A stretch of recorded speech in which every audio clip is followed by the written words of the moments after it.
At timestamp 129, Billy Carson shares a profound message for those willing to listen. He says, "This information and the way it's being laid out becomes a proponent of more divide and conquer tactics. It becomes a proponent of racism, a proponent of slavery, and a proponent of all these things that are dark and ill, including murder and killing in the name of God, which has been done how many millions of times." When Billy walks away, he feels defeated, but he leaves behind a message that only a few will truly hear. Why is that?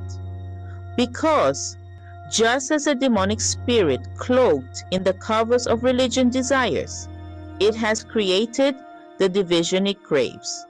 Division of brothers, division of content creators, and division within religion itself. We've seen Christians utter hateful words you'd never expect. We've seen non-believers follow suit, all over a single video. Yet no one stops to ask, why? What demonic force has caused this division?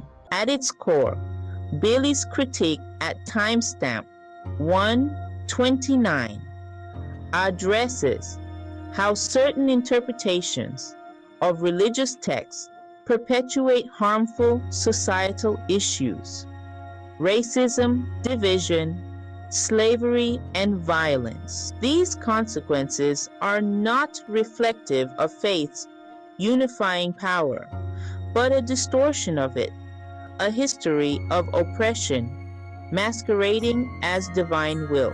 Billy's message reminds us of a simple truth. Division weakens, but unity strengthens. The choice is ours to make.